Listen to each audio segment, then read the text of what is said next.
ઉત્તર ભારતમાં કાતિલ કોલ્ડ વેવનો કહેર યથાવત. દિલ્હી એનસીઆર માં ઠંડીનો પારો વધુ ગગડતા લોકોએ લીધો તાપણાનો સહારો. 16મી જાન્યુઆરી સુધી ગાઢ ધુમ્મસ રહેવાની હવામાનની આગાહી. પશ્ચિમ બંગાળ, ઓડિશા સહિત પહાડી રાજ્ય હિમાચલ પ્રદેશ, ઉત્તરાખંડમાં ગાઢ ધુમ્મસનું એલર્ટ. તો બિહાર, મધ્યપ્રદેશ, આસામ, મેઘાલયમાં પણ હવામાન વિભાગે જાહેર કર્યું ધુમ્મસનું એલર્ટ. પંજાબ, હરિયાણામાં રેકોર્ડ બ્રેક ઠંડીનો માર સહન કરી રહ્યા છે લોકો. પંજાબ અને હરિયાણાના કેટલાક વિસ્તારોમાં સિવિયર કોલ્ડ વેવની સ્થિતિ યથાવત. હજુ પણ કેટલાક દિવસો ઠંડીથી રાહત નહીં મળવાની શક્યતા. જમ્મુ કાશ્મીર, હિમાચલ સહિતના પહાડી રાજ્યોમાં વરસાદની સાથે હિમવર્ષાની હવામાન વિભાગની આગાહી. ઉત્તરાખંડના કેટલાક વિસ્તારમાં કોલ્ડ વેવનું અનુમાન. તો પશ્ચિમ હિમાચલમાં કેટલાક વિસ્તારોમાં વરસાદ અને હિમવર્ષાની શક્યતા. પ્રયાગરાજમાં કડકડતી ઠંડી અને ગાઢ ધુમ્મસનો માર યથાવત. લઘુત્તમ તાપમાનનો પારો ગગડતા અને ગાઢ ધુમ્મસના લીધે ધોરણ 8 સુધીની સ્કૂલોમાં રજા જાહેર. ઉત્તર ભારતમાં કાતિલ ઠંડી અને ગાઢ ધુમ્મસથી ખોરવાયા ટ્રેન અને ફ્લાઇટ્સના શેડ્યુલ. અમદાવાદ આવતી જતી 35 ફ્લાઇટ્સ 5 કલાક મોડી પડી. 2 દિવસમાં મહત્તમ તાપમાન 5 ડિગ્રી ઉચકાતા રાજ્યમાં ઠંડીમાં જોવા મળ્યો આંશિક ઘટાડો. બપોરે નાગરિકોને થયો ગરમીનો અહેસાસ, તો રાત્રે ઠંડીથી મળી થોડી રાહત. ઉત્તર ગુજરાત, કચ્છ, સૌરાષ્ટ્રમાં કડકડતી ઠંડી યથાવત. નલિયામાં સૌથી નીચું 6.4 ડિગ્રી તાપમાન, તો ડીસામાં 11.7, ભુજમાં 12 ડિગ્રી, રાજકોટમાં 13 ડિગ્રી અને સુરેન્દ્રનગરમાં 14 ડિગ્રી તાપમાન નોંધાયું. અમદાવાદમાં મહત્તમ તાપમાન 26 ડિગ્રીથી વધીને 30.4 ડિગ્રી પર પહોંચતા ઠંડીથી રાહત. અમદાવાદ શહેરમાં નોંધાયું ઠંડીનું 16.5 ડિગ્રી તાપમાન. આગામી દિવસોમાં ઠંડી વધવાની આગાહી. ઉત્તરાયણના દિવસે વાયુદેવ મહેરબાન રહેવાની હવામાન વિભાગની આગાહીથી પતંગ રસિકોમાં આનંદ. ઉત્તરાયણના દિવસે 15 થી 20 કિલોમીટર પ્રતિ કલાકની ઝડપે ફૂંકાશે પવન. ઉત્તરાયણ અને વાસી ઉત્તરાયણના દિવસે કેટલાક વિસ્તારોમાં વાદળછાયું વાતાવરણ રહેવાનું હવામાન નિષ્ણાત પરેશ ગોસ્વામીનું અનુમાન. ઉત્તર ગુજરાતમાં 15 થી 25 કિલોમીટરની ઝડપે ફૂંકાઈ શકે છે પવન. તો મધ્ય ગુજરાતમાં ફૂંકાશે અસ્થિરતા ભર્યા પવન. વારંવાર બદલાતી રહેશે પવનની દિશા. દેશમાં કોરોના સંક્રમણમાં સતત વધારો. છેલ્લા 24 કલાકમાં દેશભરમાં કોરોનાના નોંધાયા નવા 609 કેસ. 3 દર્દીઓએ કોરોનાની સારવાર દરમિયાન ગુમાવ્યો છે. દેશમાં કોરોનાના નવા વેરિયન્ટ JN1ના કેસમાં ચિંતાજનક વધારો. દેશભરમાં કોરોનાના નવા વેરિયન્ટના કેસ 1000ને પાર. કર્ણાટકમાં સૌથી વધુ 214, તો આંધ્રમાં 189, મહારાષ્ટ્રમાં 170 અને ગુજરાતમાં કોરોનાના નવા વેરિયન્ટના 76 case. Vibrant Gujarat global summit 2024માં રચાયો નવો કીર્તિમાન. 45 લાખ કરોડના મૂડીરોકાણ માટે થયા MOU. કોરોના સમયમાં સ્થગિત કરેલ સમિટ પૈકી 18.87 લાખ કરોડ અને 2024માં 26.33 લાખ કરોડના થયા સમજૂતી કરાર. વાઇબ્રન્ટ ગુજરાત સમિટના સમાપન સમારોહમાં અમિત શાહનું સંબોધન. કહ્યું, અમૃતકાળની આ પ્રથમ વાઇબ્રન્ટ ગુજરાત ગ્લોબલ સમિટ સંકલ્પથી સિદ્ધિ માર્ગનું સશક્તિકરણ થયું. સમિટના પગલે વિકસિત ભારતનું ગેટવે બન્યું ગુજરાત. 10મી ગુજરાત વાઇબ્રન્ટ ગ્લોબલ સમિટે સ્થાપિત કર્યા નવા રેકોર્ડ્સ. 140 દેશોના 61,000થી વધુ ડેલિગેટ્સ થયા સહભાગી. સમિટમાં 2,862 જેટલી B2B અને 1,368 જેટલી B2G બેઠકોનું આયોજન. ગુજરાતની વિકાસ યાત્રામાં વિશ્વાસ મૂકવા બદલ મુખ્યમંત્રી ભૂપેન્દ્ર પટેલે ઉદ્યોગકારો, રોકાણકારો અને સંસ્થાના પ્રતિનિધિઓનો માન્યો આભાર. વિકાસ યાત્રામાં સહભાગી થવા દર્શાવેલી ઉત્સુકતા અને ભરોસાને સાકાર કરવા ગુજરાત પ્રતિબદ્ધ રહેશે તેવી કરી વાત. વાઇબ્રન્ટ સમિટથી MSME ઉદ્યોગોને વોકલ ફોર લોકલના મંત્ર સાથે વિકસાવવાનું મળ્યું પ્લેટફોર્મ.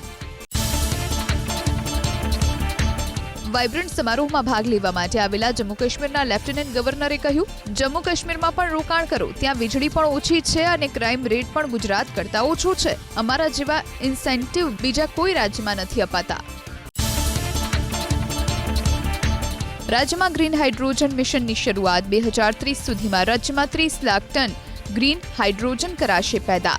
ગુજરાત સરકારે કચ્છ અને બનાસકાંઠામાં 1.99 લાખ હેક્ટર જમીન ફાળવી. હવે રૂરલ એન્ટરપ્રેન્યોરશિપને આપવામાં આવશે પ્રોત્સાહન. નાના ઉદ્યોગોને પ્રોત્સાહન આપવા અને ડેવલપમેન્ટ એક્સપાન્શનનું પ્લેટફોર્મ પૂરું પાડવા વાઇબ્રન્ટ ડિસ્ટ્રિક્ટની નીતિ અપનાવશે. એમએસએમઈ માટે પોર્ટ પર મૂકવામાં આવશે 2.6 લાખ કરોડના ટેન્ડર્સ. ટ્રેડ શોમાં રિવર્સ બાયર સેવર મીટ, અંદાજિત 18,750 કરોડના વેપારની શક્યતા. Oman, Uzbekistan, Tanzania, Vietnam, Bangladesh જેવા દેશના આયાતકારો જોડાયા. વાઇબ્રન્ટ સમિટને લઈ અમદાવાદ એરપોર્ટ પર 3 દિવસમાં 120 ચાર્ટર્ડ ફ્લાઇટ્સની અવરજવર. પ્રથમ દિવસે 50, બીજા દિવસે 40 અને છેલ્લા દિવસે 30 ચાર્ટર્ડ ફ્લાઇટ્સની મૂવમેન્ટ. તોડ કરનારી નકલી વિજિલન્સ ટીમનો પર્દાફાશ. પંચમહાલના મોરવા હડફમાં પોલીસે 4 શખ્સની ધરપકડ કરી. કાર, 6 મોબાઈલ અને 50,000ની રોકડ કરી જપ્ત. અમદાવાદના ગૌરાંજ વાજા, અક્ષય પટેલ, ગાંધીનગરનો મનુ રાવળ અને ખેડાનો જીતુ ઓડ ઝડપાયા. ટેકરી ફળિયામાં રહેતા અરવિદાબેન પટેલ નામના મહિલાને ગાંધીનગર વિજિલન્સની ઓળખ આપી દારૂના ખોટા કેસમાં ફસાવી દેવાની આપી ધમકી. 1 લાખની માંગ કરી 40,000માં કરી હતી પતાવટ. મહિલાના જેઠે પોલીસનું આઈ કાર્ડ માંગતા ટોળકીએ રકઝક કરી અને નકલી વિજિલન્સ હોવાનો ફૂટ્યો ભાંડો. નકલી ચલણી નોટના રેકેટને લઈ 3 આરોપીના 5 દિવસના રિમાન્ડ મંજૂર. ભાવનગરમાં નૈતિક મોદી, તૌસિફ પરમાર અને જયરાજસિંહ ગોહિલ ₹500ના દરની નકલી ચલણી નોટ છાપતા હતા. રેકેટમાં અન્ય કોઈ લોકોની સંડોવણી છે કે નહીં તેને લઈ તપાસનો ધમધમાટ તેજ. ઇલેક્ટ્રિક ડીપીમાં બ્લાસ્ટ બાદ આગ લાગી અમદાવાદના વટવામાં. ઉમંગ ફ્લેટમાં ડીપીમાં આગને લઈ ફાયર વિભાગની ટીમે આગ પર કાબુ મેળવ્યો. 3 કલાકથી વીજ પુરવઠો ચાલુ ન હોવાથી વીજ વિભાગની ટીમોએ હાથ ધરી કામગીરી. અસામાજિક તત્વોનો આતંક. સુરતના ભેસ્તાન વિસ્તારમાં શૌચાલયમાં કામ કરતા કર્મચારી પર કેટલાક શખ્સોએ હુમલો કર્યો. પોલીસે ગણતરીના કલાકોમાં ટપોરીને ઝડપી કાયદાનો પાઠ ભણાવ્યો. ઉત્તરાયણ પહેલા કરુણા અભિયાન અંતર્ગત દેવભૂમિ દ્વારકામાં વન વિભાગનું ચેકિંગ. પતંગોના સ્ટોલ પર જઈ ચાઇનીઝ દોરીનું વેચાણ થાય છે કે કેમ તેને લઈને તપાસ કરી. વિવિધ વિસ્તારમાં વન સંરક્ષક દ્વારકા રેન્જની ટીમ તપાસમાં જોડાઈ. ભાદર નદીમાં મગર જોવા મળતા ભયનો માહોલ. રાજકોટના ગોંડલના ધૂળશિયામાં નદી કાંઠાના દેવળકા વિસ્તારમાં મગર જોવા મળતા ખેડૂતોએ ફાયર વિભાગને જાણ કરી. ફાયર વિભાગે તાત્કાલિક મગરના રેસ્ક્યુની કામગીરી હાથ ધરી. પતંગ રસિક વિદ્યાર્થીઓ માટે આનંદના સમાચાર. રાજ્યની મોટાભાગની શાળાઓમાં વાસી ઉત્તરાયણના દિવસે પણ રજા. સ્થાનિક રજાનો ઉપયોગ કરી વાસી ઉત્તરાયણની રજા જાહેર કરાઈ. વિવિધ જિલ્લામાં અંગે બહાર પડાયો પરિપત્ર. અમદાવાદના કાંકરિયા પ્રાણી સંગ્રહાલયમાં કરાશે એનિમલ વેલફેર પખવાડિયાની ઉજવણી. 14 થી 30 જાન્યુઆરી સુધી સવારે 9 થી 12 વાગ્યા સુધીમાં બાળકોને કાંકરિયા ઝૂમાં મળશે નિઃશુલ્ક પ્રવેશ. સોમવારે ઝૂ રહેશે બંધ. શૈક્ષણિક પ્રવાસે આવતા વિદ્યાર્થીઓને પણ મળશે લાભ. બાકી પ્રોપર્ટી ટેક્સવાળા લોકો સામે અમદાવાદ મહાનગરપાલિકાની કડક કાર્યવાહી. એએમસીએ એક દિવસમાં બાકી પ્રોપર્ટીવાળી 5,126 મિલકતો સીલ કરી. 8 કરોડ 28 લાખ રૂપિયાની કરાઈ વસૂલાત. સ્વચ્છ સર્વેક્ષણ 2023માં 1 લાખથી વધુ વસ્તીવાળા શહેરોની યાદીમાં અમદાવાદ 15મા ક્રમાંકે. કચરો પ્રોસેસિંગ પ્લાન્ટ શરૂ નહીં થવાથી કપાયા માર્ક્સ. પિરાણાની 85 એકર પૈકી 40 એકર જમીનને કરવામાં આવી કચરા મુક્ત. રાજકોટની અમૂલ ઇન્ડસ્ટ્રીઝની અંદાજિત 50 કરોડની મિલકત કરાઈ સીલ. લેબર કોર્ટના આદેશ મુજબ કામદારોને 1,40,00,000નો પગાર ચૂકવવાના મુદ્દે વહીવટી પ્રશાસનની કાર્યવાહી. ટૂંક સમયમાં હરાજીનો નિર્દેશ. કચરાના પ્રોસેસિંગ માટે અમદાવાદ મહાનગરપાલિકાના 4 એજન્સી સાથે 414 કરોડના એમઓયુ. અદાણી ટોટલ ગેસ ઘન કચરામાંથી બાયો સીએનજી, બાયો ફર્ટિલાઇઝર બનાવવા 200 કરોડના ખર્ચે પ્લાન્ટ સ્થાપિત કરશે. કબૂતરબાજી કૌભાંડની તપાસમાં મોટા ખુલાસા. ડિસેમ્બર મહિનામાં દુબઈથી 3 ટ્રીપ નિકારગુઆ માટે લગાવીને 750થી વધુ ભારતીયોને અમેરિકામાં ગેરકાયદે પ્રવેશ કરાવવા માટે મેક્સિકો બોર્ડર મોકલવામાં આવ્યા, જેમાં 200 જેટલા ગુજરાતીઓ સામેલ. વિટ્રી એરપોર્ટથી ઝડપાયેલા ભારતીયો માત્ર દુબઈના વિઝા સાથે ગયા હતા. યુજીસી નેટનું રિઝલ્ટ 17મી જાન્યુઆરી કરાશે જાહેર. અગાઉ પરિણામ 10મી જાન્યુઆરીએ થવાનું હતું, પરંતુ ચેન્નઈ અને આંધ્રપ્રદેશમાં કુદરતી આફતના કારણે ફરીથી પરીક્ષા લેવાતા તારીખમાં કરાયો ફેરફાર. યુનાઇટેડ ઇન્ડિયા ઇન્સ્યોરન્સ કંપનીમાં 250 એડમિન ઓફિસરની જગ્યા માટે ભરતી જાહેર. ઉમેદવારો 31મી જાન્યુઆરી સુધી કરી શકશે અરજી. ઇન્ટરવ્યુના આધારે ઉમેદવારોની પસંદગી કરવામાં આવશે. શ્રમ રોજગાર કલ્યાણ વિભાગે અમદાવાદના શાહીબાગમાં યોજ્યો રોજગાર મેળો, જેમાં 457 યુવાનોની કરાઈ પ્રાથમિક પસંદગી. વિવિધ સેક્ટરની 13 કંપનીએ મેળામાં ભાગ લઈ ઇન્ટરવ્યુ લીધા. JEE કેમિસ્ટ્રીના પ્રોબ્લેમ સોલ્વ કરવા, પોતાની ટેકનિક વિકસિત કરવા પર ભાર મૂક્યો. પરીક્ષાની તૈયારી માટે એક્સપર્ટ્સની સલાહ યાદ રાખવાની અપેક્ષાએ સમજીને તૈયારી પર વધુ ધ્યાન આપવા કર્યો આગ્રહ. અયોધ્યામાં 14 લાખ દીવાથી ભગવાન રામની તસવીર બનાવીને સ્થાપિત કરાયો નવો રેકોર્ડ. રંગબેરંગી દીવાથી તૈયાર કરાયો પ્રભુ શ્રીરામનું પરાક્રમી સ્વરૂપ. 1100 કિલોનો વિશાળ દીવો પહોંચ્યો અયોધ્યાના કારસેવકપુરમાં. વડોદરાના એક ખેડૂતે તૈયાર કર્યો છે આ વિશાળ રામદીપ. 851 કિલો ઘી પૂરવાની ક્ષમતા ધરાવે છે આ દીવો. 2.5 મહિના સુધી નિરંતર પ્રજ્વલિત રહી શકે છે જ્યોતિ. સોના અને ચાંદીના રામ દરબાર તૈયાર કરાઈ રહ્યા છે આગ્રાના શરાફા બજારમાં. વેપારીઓના મતે રામ દરબારના મોડલની વધી માંગ. અલગ અલગ સાઇઝ અને વેરાયટીમાં તૈયાર કરાઈ રહ્યા છે રામ દરબાર.